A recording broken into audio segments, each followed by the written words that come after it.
Keep on the sunny side, always on the sunny side. Keep on the sunny side of life. It will help us every day, it will brighten all the way. If you keep on the sunny side of life.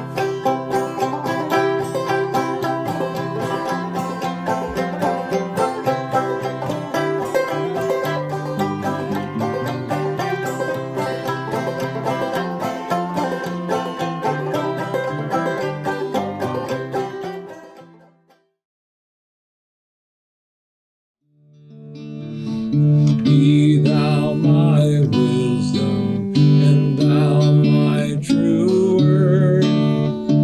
Thou ever with me, and I with thee, Lord.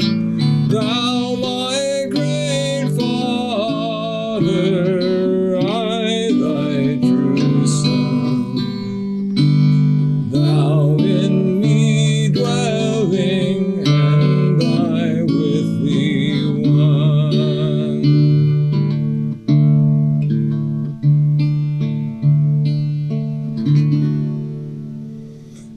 You know, wisdom is a huge need in our lives, especially right now.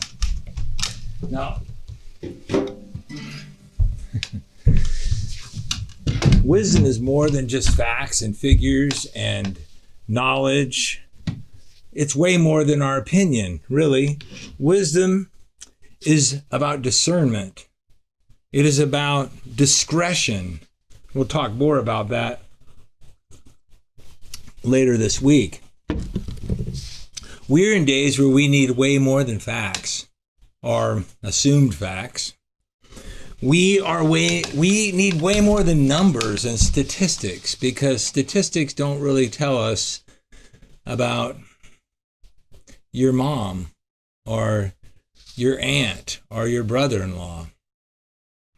We actually need more than just knowledge. We need this incredible reality that God offers us called wisdom. You know, wisdom is the discernment and discretion to use knowledge in the best way for the most people, the best way for all, especially in terms of a community or a church. And we are in days where we need to. We're in days where we need to get that knowledge and get those facts and get our counsel from wise people, people that we know, people that we trust, people that we have reason to have confidence in their judgment. But even more, we need God's wisdom to tell us who to trust. We need God's wisdom to do things in the way that he wants them done, to walk in a way that's worthy of him, to be not unwise, but to be wise, and to walk in a manner worthy of the Lord. We need that help by his Spirit. So last week we talked about how to recognize a fool and avoid him. I have to admit, some of those characteristics, as I read them through the book of Proverbs, were pretty convicting for me. But those characteristics need to be looked at over and over again, regularly, because if we don't recognize fools and learn to avoid them, then we will we'll lose our ability to really know wisdom. We'll become actually less wise. Proverbs 14:7 says, "Leave the presence of a fool, or you will not discern the words of knowledge." But the Bible does say, he who walks with the wise will become wise. What Proverbs 13:20 says. But the companion of fools will suffer harm. And there's been a lot of harm, and there is a lot of harm when we don't have good company around us.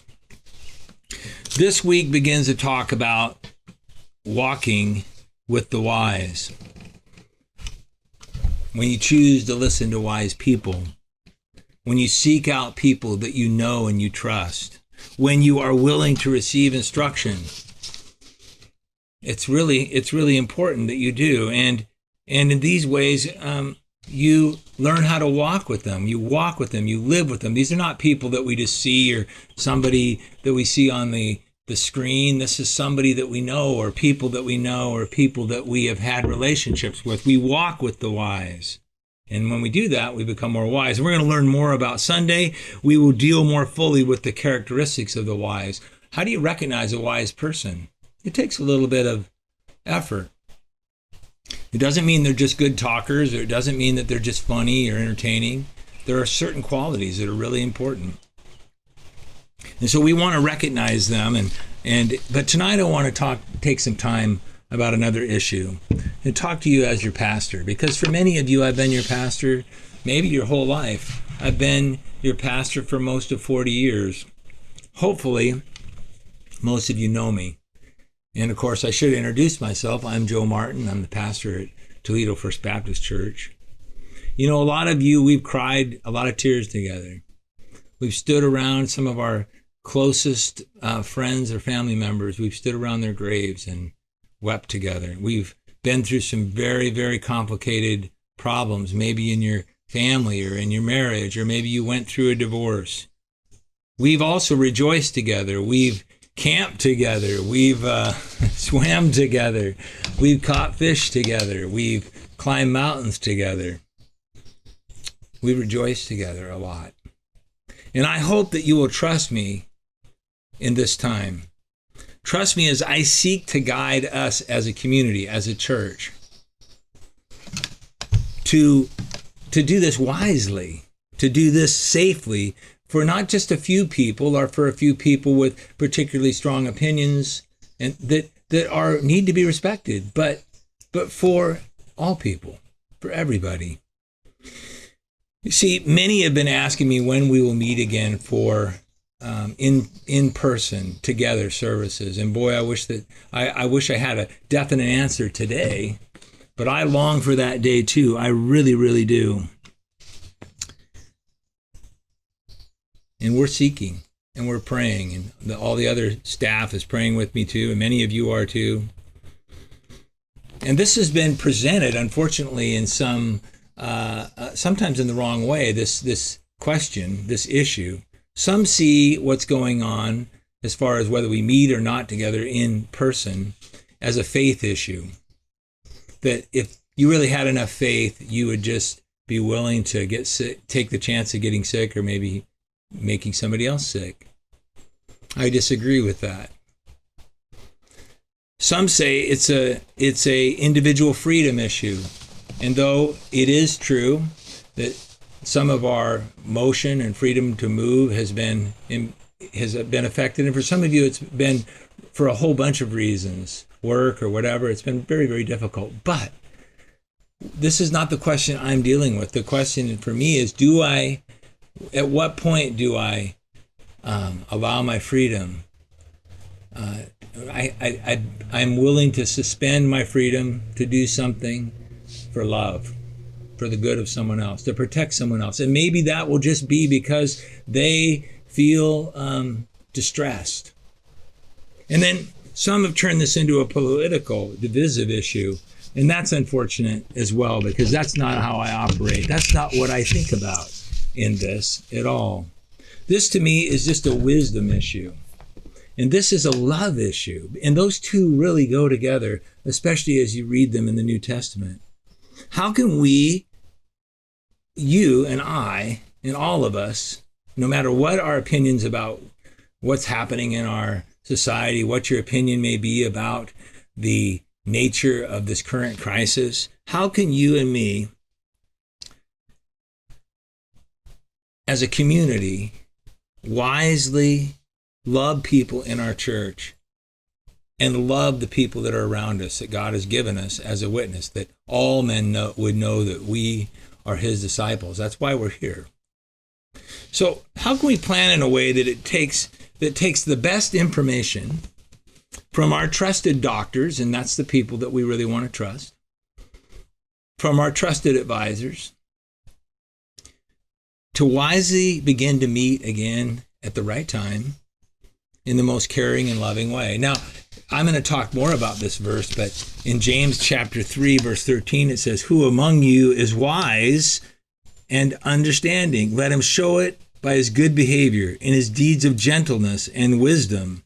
But if you have bitter jealousy or selfish ambition in your heart, do not be arrogant and so lie against the truth. This wisdom is not that which comes down from above, but is earthly and demonic. For where there is jealousy and selfish ambition, there exists disorder and every evil thing.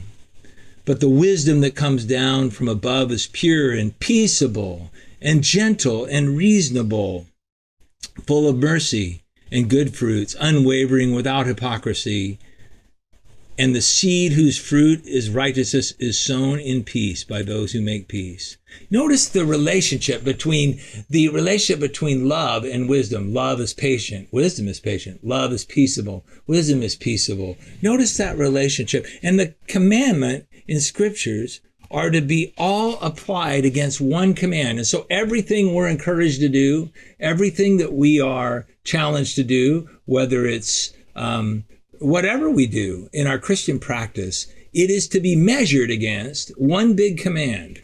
And this is what Paul says in Romans 13:10.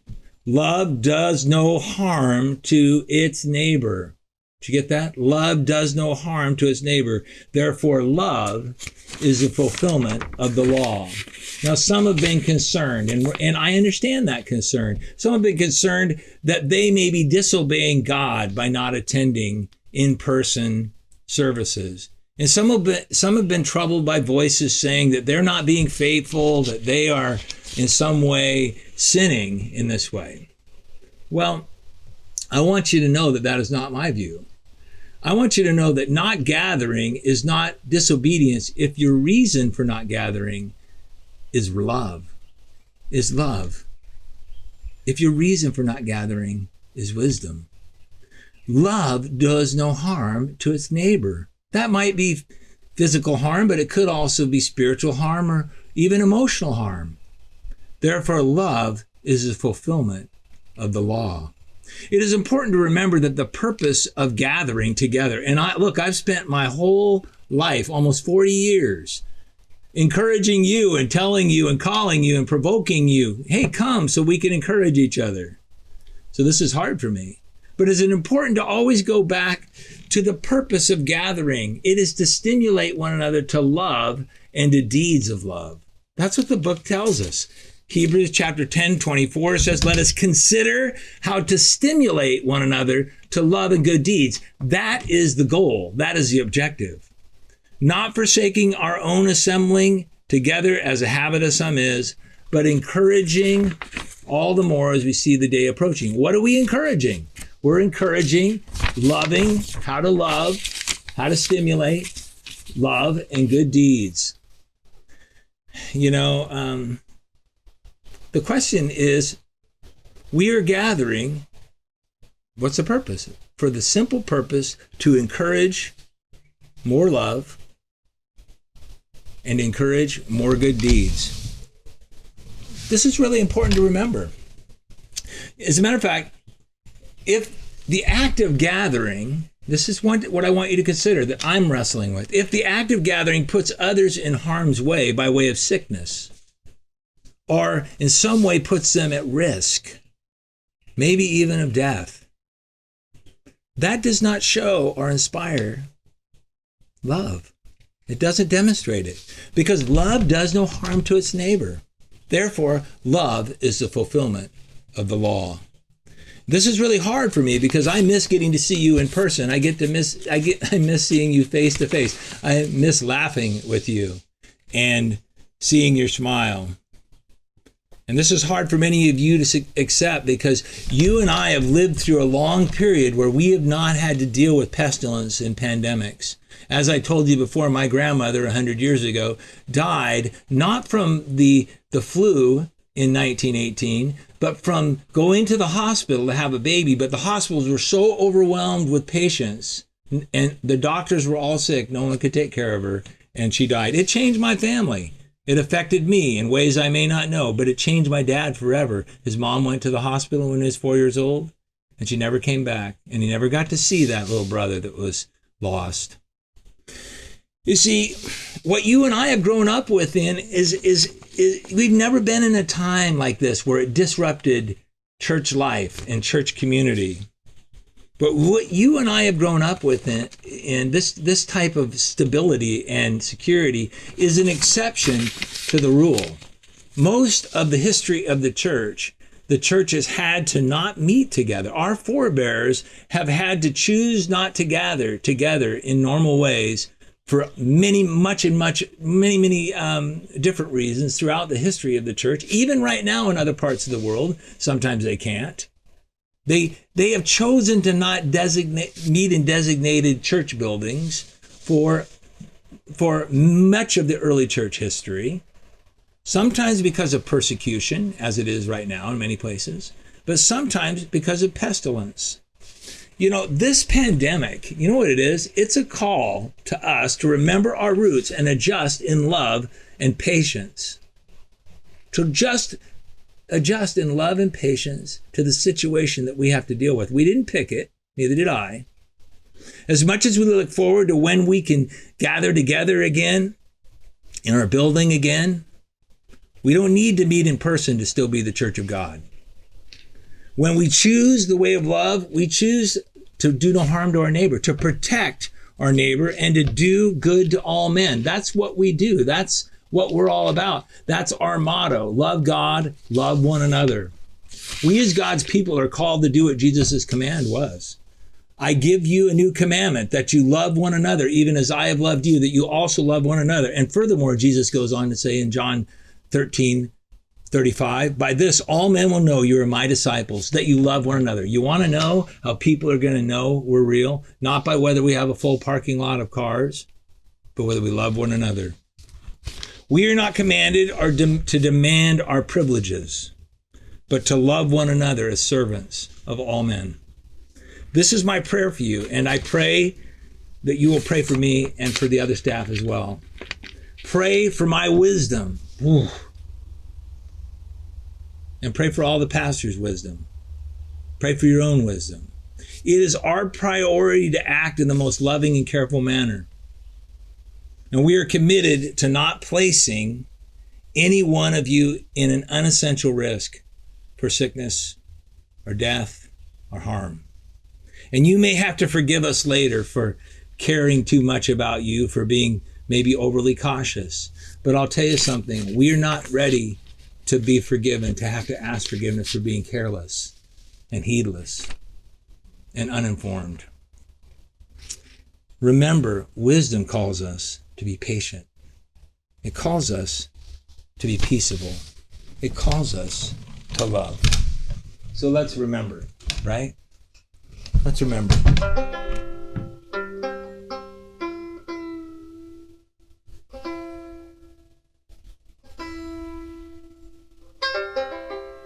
This is my commandment, that ye love one another, that your joy may be full. This is my commandment, that you love one another, that your joy may be full. That your joy may be full. That your joy may be full. This is my commandment, that ye love one another, that your joy may be full. We will get through this. And what people are going to remember is how we love.